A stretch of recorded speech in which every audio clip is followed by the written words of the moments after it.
दोस्तों नमस्कार। दोस्तों अयोध्या चकाचौंध से सराबोर है। कुछ इस तरीके की चकाचौंध है कि एक क्षण में स्वर्ण नगरी के तौर पर अयोध्या को रखा जाए। कुछ ऐसी सोच अब अयोध्या को राम जन्मभूमि पर राम मंदिर निर्माण के साथ बनाने की स्थितियां बनाई जा रही हैं। और उस अयोध्या नगरी की चकाचौंध के भीतर में जिस पंडाल में शिला पूजन होना है, जहां प्रधानमंत्री की मौजूदगी होगी, उसकी चकाचौंध तो विराट है। सोने की आभा या सोने की चमक भी उस चकाचौंध के सामने मध्यम पड़ जाए, कुछ ऐसी तैयारी हो रही है। जरा इस चकाचौंध को देख भी लीजिए जो तैयारी हो रही है। 5 तारीख को प्रधानमंत्री यहीं पर पहुंचेंगे, लेकिन इस चकाचौंध में आपकी आंखें जब चुंधिया रही हो तो एक वक्त के लिए अयोध्या नगरी में रहने वाले उन लोगों के बारे में भी जरूर सोचिएगा जो बरसों बरस से या कहें कई पीढ़ियों से अयोध्या में रह रहे हैं और ऐसी चकाचौंध शायद उन्होंने कभी देखी नहीं होगी। और प्रधानमंत्री आ रहे हैं तो फिर जैसी बंदिशें हैं वैसी बंदिशें भी नहीं होंगी। लेकिन इस तैयारी को देखकर इस बात का एहसास हो सकता है कि भारत के भीतर में या फिर मौजूदा वक्त में किस तरीके से भगवान राम की विराट लीला को उस चकाचौंध के भीतर समाकर अपनी मौजूदगी का एहसास राम मंदिर निर्माण के साथ कोई भी सत्ता कैसे करती है। यहां लोगों की मौजूदगी नहीं होगी। यह दौर बीमारी का है तो बहुत कम लोगों की मौजूदगी होगी, लेकिन जश्न कमोवेश बड़ा चकाचौंध वाला होगा। और यह सारी तैयारी जिस महीन तरीके से हो रही है वो शायद ना सिर्फ अद्भुत है बल्कि अकल्पनीय है, उत्साह है, उल्लास है। एक लंबे संघर्ष के बाद राम मंदिर निर्माण की शुरुआत हुई है। कितनी सरकारें इस दौर में आकर चली गई, कितनी सियासत के बांध टूट गए, लेकिन यह पहचान बिल्कुल नई है। लेकिन अयोध्या की पहचान कभी भी स्वर्ण नगरी के तौर पर नहीं रही है। स्वर्ण नगरी तो लंका हुआ करती थी, और जब लंका को भगवान राम ने जीत लिया तो लक्ष्मण ने कहा था अब तो आप लंका जीत चुके हैं, इस स्वर्ण नगरी को जीत चुके हैं, तो आप यहां के राजा हो जाइए। तो राम का जवाब था जननी जन्मभूमिश्च स्वर्गादपि गरीयसी।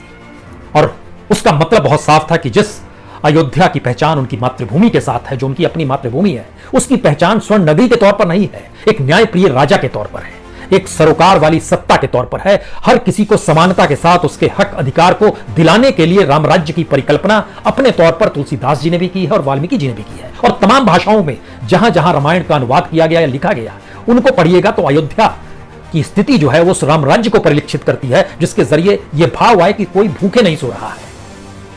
लेकिन मौजूदा वक्त में जब अयोध्या की चकाचौंध को देखते हैं तो कुछ नए एहसास भी जागते हैं। ऐसे में राजा की मौजूदगी जब अयोध्या में होगी तो क्या वह बाहर की परिस्थितियों को भूल जाएगा? नहीं, आज इसका जिक्र नहीं होगा, आज अयोध्या की चकाचौंध का जिक्र भी नहीं होगा। आज तो इस बात का जिक्र होगा कि दरअसल सिल्वर स्क्रीन पर जब जब राम को लाया गया तब तब इस देश के भीतर में ना सिर्फ भक्ति, ना सिर्फ आस्था, बल्कि वो जिन गीतों को पिरोया गया राम की चरित्र को निभाते कलाकारों के साथ, या खुद ब खुद राम को अवतार के तौर पर प्रस्तुत किया गया या जैसे भी रखा गया, लेकिन कहीं ना कहीं सब कुछ निछावर करके अपने आप को राम में लीन करने की परिस्थितियां थी। और एक सफर है सिल्वर स्क्रीन का। आजादी के तुरंत बाद जो सोच थी इस भारत को लेकर, वह सोच फलीभूत हो नहीं पा रही थी, लोगों में निराशा भी थी। ऐसे में निराशा को दूर करने के लिए भगवान राम की मौजूदगी, कृष्ण की मौजूदगी, यह एहसास आप सिल्वर स्क्रीन पर लगातार देखेंगे और हम आपको उस सफर पर ले चले। ऐसी बहुत सारी स्थितियां आपके जहन में तुरंत आनी चाहिए। हमें लगता है कि आज सिल्वर स्क्रीन का जिक्र है और हल्का हल्का उसमें सियासत की छौंक है, तो शुरुआत में याद कीजिए जिस वक्त 1975 में फिल्म बनी थी दीवार। अमिताभ बच्चन नायक के तौर पर, उनकी मां बीमार थी और मां से नायक मिल नहीं पा रहा है, और तब वह एक डायलॉग बोलता है। वो कहता है कि मां अक्सर कहती थी जब कोई रास्ता ना हो तो एक रास्ता होता है। और आज मंदिर की सीढ़ियों पर भी चढ़ के देख लेते हैं और वो फिर मंदिर की दिशा में चल जाते हैं, जो पूरी फिल्म में कभी भी मंदिर नहीं गए। मौजूदा वक्त में 2014 में प्रधानमंत्री बनने के बाद नरेंद्र मोदी भी कभी अयोध्या नहीं गए। 2019 के चुनाव में भी वह उस राम जन्मभूमि पर नहीं गए, लेकिन अब मंदिर निर्माण हो रहा है, उसकी भूमि पूजन से शुरुआत होगी, तो उसमें प्रधानमंत्री की मौजूदगी होगी। तो एक रास्ता क्या ये भी है? या फिर मौजूदा वक्त में इस देश के भीतर में जो अलग अलग तरीके से परिस्थितियां हैं उसमें एक रास्ता हमेशा मंदिर का ही बचता है। सियासत के लिए धर्म का आवरण जो है वो शायद उस आस्था में लोगों को भिगो देता है, या फिर उनकी अपनी भक्ति रस को अपने साथ समेट लेता है कि बाकी चीजों को लोग भूल जाएं। लेकिन हम जिक्र सिल्वर स्क्रीन का कर रहे हैं, फिर लौटते हैं इस पे। और हमें याद आ रहा है कि एक फिल्म आई थी हरे रामा हरे कृष्णा, नशे को लेकर फिल्म थी, लेकिन नशे का मतलब उस दौर में जब आप चले जाइएगा 70s में, यह फिल्म 71 की थी। अमेरिका में भी नशे का दौर शुरू हुआ था और नए युवाओं में गुस्सा था, आक्रोश था, सत्ता को लेकर, सिस्टम को लेकर। खासतौर से जो रईस तबका था वो अपने घरों को छोड़ चुका था, उन स्थितियों में चला गया था। हरे रामा हरे कृष्णा में इसका एक मिश्रण है, लेकिन ये बताने की जरूरत नहीं है। इस फिल्म में गीत जो लिखे हैं वो आनंद बख्शी ने लिखे हैं। उन्होंने गीत लिखा, देखो ओ दीवानो तुम ये काम ना करो, राम का नाम बदनाम ना करो, राम को समझो कृष्ण को जानो। नींद से जागो ओ दीवानो। जब ये गाना लिखा गया, आनंद बख्शी ने लिखा, तो देव आनंद साहब ने कहा कि एक आनंद बख्शी से कहा एक ऐसा गीत लिखिए जो इसको काउंटर करता हो, यानी एक तरफ नेगेटिविटी भी हो और एक तरफ ये राम की भक्ति भी हो, और इसको एक नए रूप में लिखो। तब आनंद बख्शी साहब ने दूसरा गाना लिखा था, दम मारो दम, दम मारो दम मिट जाए गम, बोलो सुबह शाम, हरे रामा हरे कृष्ण हरे राम।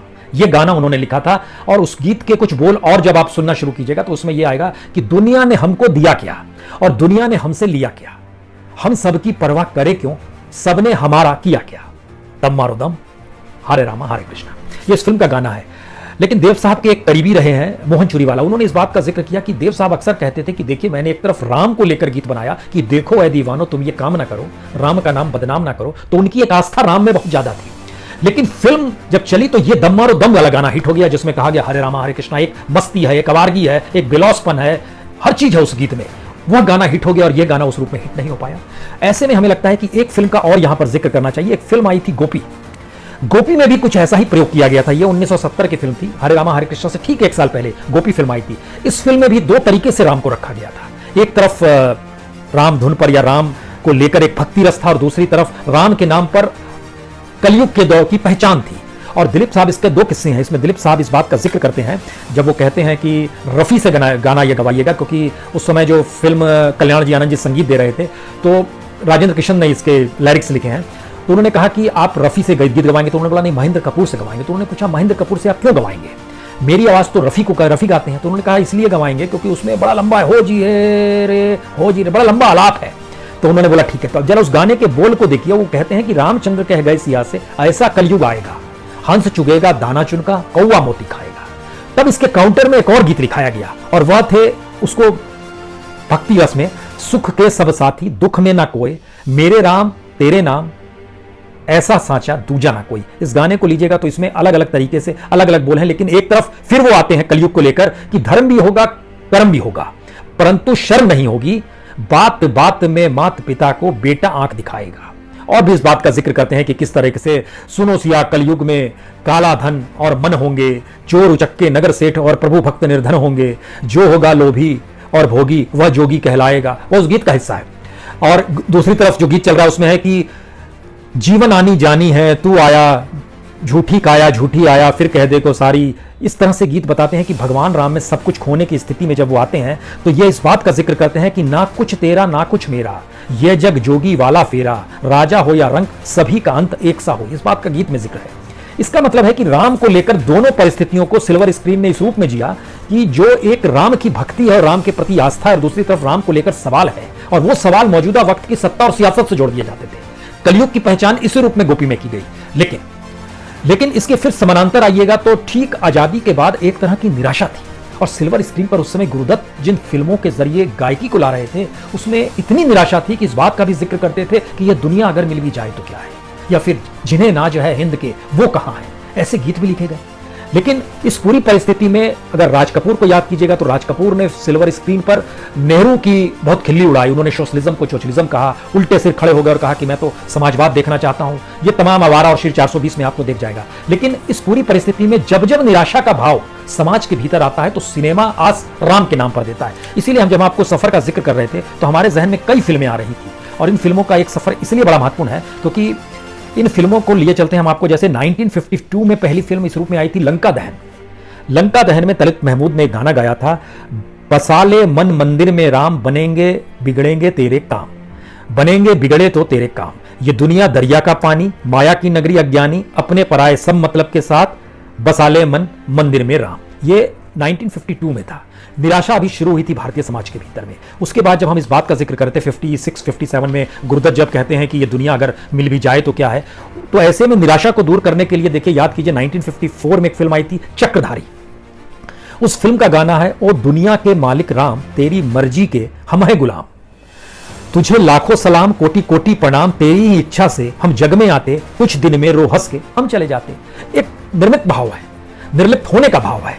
और उसके बाद 1959 में दूसरी फिल्म थी चंद्रसेना। इसमें हेमंत कुमार ने गीत गाया था, क्यों ढूंढे धरती के ऊपर क्यों ढूंढे आकाश, देख जरा मन की आंखों से तेरे राम है तेरे पास, तेरे राम तेरे मन में, राम जन्म में राम मरण में, राम बसा कण कण में। तो यह निराशा को दूर करने के लिए राम की मौजूदगी सिल्वर स्क्रीन पर सिनेमाई स्क्रिप्ट के भीतर इसलिए समाती थी कि जो उस दौर की जो पूरी परिस्थिति थी उससे लोग थोड़ा सा अलग होकर अपने आप को इस रूप में समझे कि भगवान है सब ठीक कर देंगे। अयोध्या में राम मंदिर निर्माण या अयोध्या की राम जन्मभूमि को लेकर जो सारी चीजें हो रही है, जानकारी आ रही है कि न्योता तो दिया गया है लालकृष्ण आडवाणी जी को और मुरली मनोहर जोशी जी को, लेकिन वो जाएंगे नहीं। वजह दो बताई जा रही है। तो उम्र का लिहाज भी है कि उम्र काफ़ी हो गई है, ऐसे दौर में कहाँ जाएंगे, और इस दौर में महामारी भी फैली हुई है, तो उनकी मौजूदगी से उनके कहीं स्वास्थ्य पे असर ना पड़ जाए। और दूसरा इस बात से भी दुखी है कि जो उनके खिलाफ बाबरी विध्वंस का केस चल रहा है, वो कहें दोनों चीज़ें कैसे हो सकती हैं। जिन्होंने राम जन्मभूमि पे राम मंदिर के निर्माण का रास्ता साफ कराया, उन्हीं के खिलाफ बाबरी विध्वंस का मामला, यानी कानून भी अपना काम कर रहा है, आस्था भी अपने तरीके से चलेगी और प्रधानमंत्री मोदी की वहां मौजूदगी भी हो जाएगी। और बड़ा महत्वपूर्ण है, सुब्रमण्यम स्वामी से जब पूछा गया कि मौजूदा प्रधानमंत्री का क्या योगदान है, उन्होंने कहा उनका कोई योगदान नहीं है।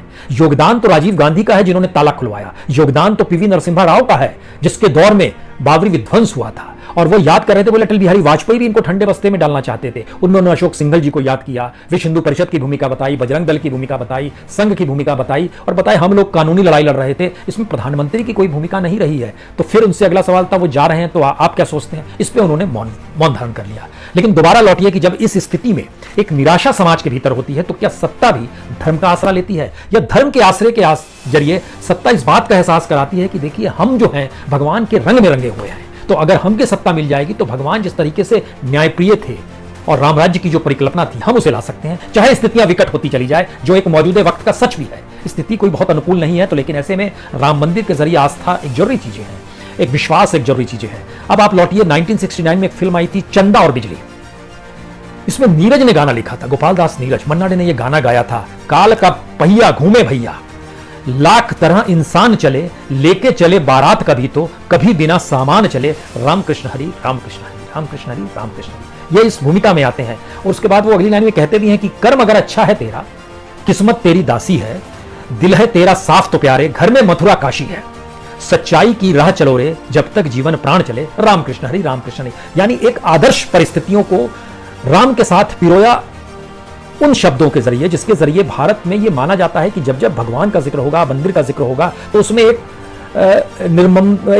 लिहाज से इतनी कोमलता रहेगी, इतना सादगी रहेगी और शायद इतनी न्याय की परिस्थिति होगी कि उसमें कोई भी समा जाना चाहेगा, कोई भी चाहेगा वो डुबकी लगा ले। और याद कीजिए इसके बाद एक गाना बना था 1979 में, ये गाना बहुत शानदार था क्योंकि ये गीत गाता चल था फिल्म, और गीत गाता चल में 7 श्लोक को उठा लिया था और उस श्लोक का ही पाठ कर दिया गया राम के जरिए। उसमें था मंगल भवन अमंगल हारी, द्रव्यो सुधर्मम अजिर बिहारी, और उसमें अलग अलग दोहे का इस्तेमाल किया जाता था। अगर आपको याद हो तो आखिरी उसमें आता है कि हरि अनंत हरि कथा अनंता, कही सुनही बहुविधि सब संता, यानी जैसा जो देखेगा, सारे संतों ने प्रभु की कीर्ति का अलग अलग वर्णन किया है, तो जो जैसा देखेगा वो सही तौर पे दिखाई भी देगा। इसके भीतर में अलग अलग जो था उसमें रघुकुल रीत सदा चली आई, प्राण जाई पर वचन न जाई, इन बातों का जिक्र किया जाता, तो ये एहसास कराया जाता था कि हमारा समाज ऐसा ही है, या हमारा समाज ऐसा ही होना चाहिए। लेकिन इसकी एक पराकाष्ठा एक दूसरे तरह की पराकाष्ठा नए तरीके से दिखाई दी थी। अगर आपके जहन में दो फिल्में, एक नीलकमल फिल्म, नीलकमल 1968 में बनी थी और इस पर साहिब लुधियानवी ने गीत लिखा था।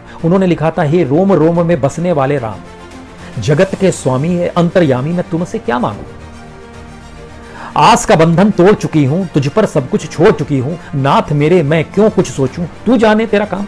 यानी एक निराशा अगर समाज के भीतर है तो इस तरह के गीत आपको कहीं ना कहीं ऊर्जा देते हैं। ठीक है, सब कुछ सौंप दिया गया। सत्ता ऐसा नहीं सोचती है, पॉलिटिशियंस ऐसा नहीं सोचते हैं। सत्ता के लिए मारामारी करने वाली सियासत अगर धर्म के कवच को ओढ़ ले या धर्म की चादर को ओढ़ ले तो फिर कहीं उसके भीतर एक निराशा आ जाती है। और समाज के भीतर में जब राम जिसकी दुनिया भर में पहचान है और भगवान राम को लेकर जब अलग अलग तरीके से आस्थाएं हैं, तो भी देखिए राम मंदिर निर्माण की जो भूमिका इस देश के भीतर में एक चकाचौंध में ही समा दी गई है, एक पंडाल में ही समा दी जा रही है, सिर्फ अयोध्या नगरी को स्वर्ण नगरी में तब्दील करके ही देखने की कोशिश की जा रही है। तो ऐसे में हमको लगता है गाना है गाइड का, गाइड में शैलेंद्र ने लिखा था, 1965 में फिल्म गाइड बनी थी। और इसमें याद कीजिए वो आखिरी दृश्य जब बरसात नहीं हो रही है और एक व्यक्ति ने सिर्फ लोगों की भरोसे को अपने साथ टिकाए रखने के लिए भक्ति और आस्था का सहारा ले लिया था, तब जो उस समय जो गीत गाया जाता है वो क्या था, हे राम हे राम हे राम जगत के हे राम, हे राम हमारे रामचंद्र, जय राधे श्याम जय राधे श्याम, राधे श्याम जय सीताराम, सीताराम जय सिया वरदान, यही गीत था। हमें लगता है कि ये सफर ऐसा है जो सिल्वर स्क्रीन का सफर है, और ये सिल्वर स्क्रीन का सफर संयोग से भारत की राजनीति में उतर के आ गया है। और भारत की सियासत या भारत का सिस्टम या भारत की सियासत लोगों को जिस रूप में राजनीति का पाठ पढ़ा रही है, उसमें वह खुद को ही एक सिल्वर स्क्रीन पर तब्दील कर चुकी है और उस सिल्वर स्क्रीन पर खुद को नायक बनाकर धर्म के आश्रय, चाहे वो भगवान राम का जिक्र हो, कृष्ण का जिक्र हो, किसी चीज का जिक्र हो, किसी भी ईश्वर का जिक्र हो, उन चीजों का जिक्र करते हुए अपनी उपस्थिति, अपनी मौजूदगी का एहसास इस रूप में कराना चाहते हैं कि यह न्यायप्रिय है। लेकिन आखिरी बात यही है कि धीरे धीरे सिनेमा भी तो बिजनेस में तब्दील हो गया।